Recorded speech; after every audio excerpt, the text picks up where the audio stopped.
Hi, welcome to this video. This is going to be on nomenclature, and this is the first part of organic chemistry, and it's naming different compounds. That's all nomenclature means, and we're specifically going to look at carbon chains today and length of carbon chains.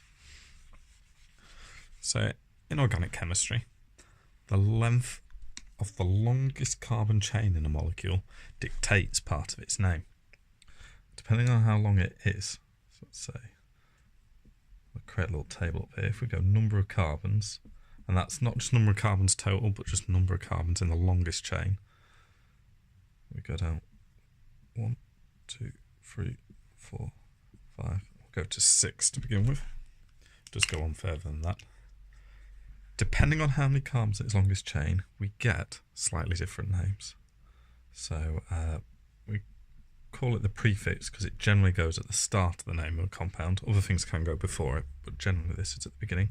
If we have 1 carbon in its longest chain, it gets the prefix meth. And a quick example of that would be methane, which is just a carbon surrounded by 4 hydrogens. It gets the meth from the fact there's just 1 carbon there. Next up, we can have F. I'll draw a slightly different compound this time.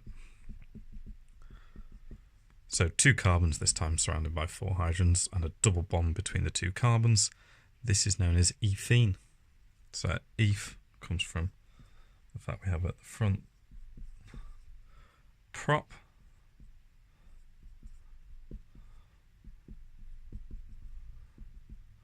Again, slightly different carbon, and each of these little changes I'm making slightly change another part of the name that we'll come and look at in later videos. But this is known as propanone. It comes from the fact that it's got 3 carbons, so it gets the prefix prop.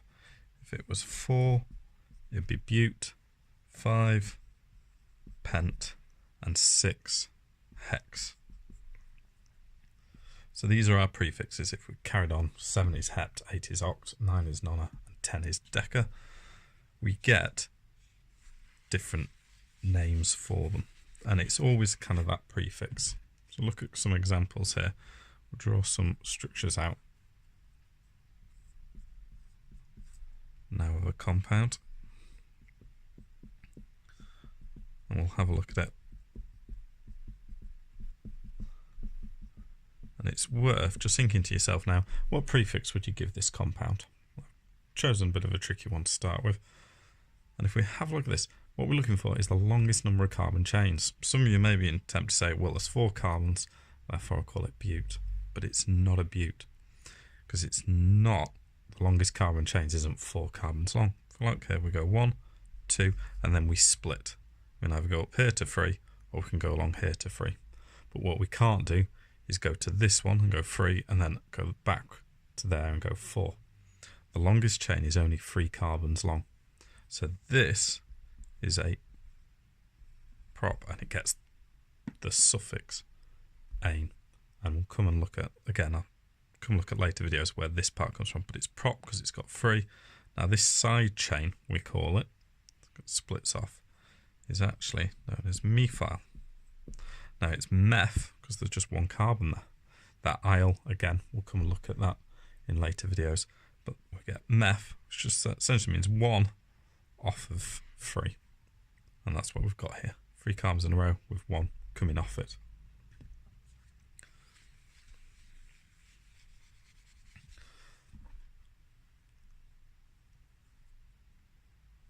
And have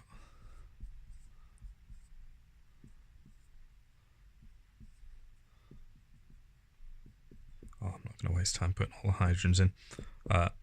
See, every carbon needs to bond 4 times. So where it's not bonded to another carbon, we fill with hydrogens. So the end ones get 3 on. The middle ones, where it's bonded to 2 carbons, get 2 hydrogens.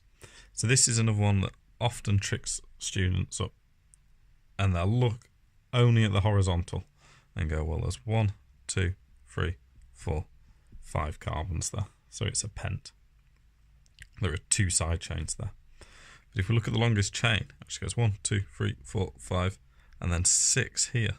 Count that back. 3, 2, 1. So the longest chain of carbons is actually 6. It's just split off here. So this is a hexane. And in fact, it's a hexane with a side chain again on it, so a methyl hexane. Now, because that doesn't give us the full info with hexane, we'll come look at numbers later. Strictly speaking, because this methyl group's on the third carbon, we'll call this 3-methyl hexane. But we have 6 carbons there, which is why we get the 6 in the longest chain, and then just a little side chain there of a methyl group.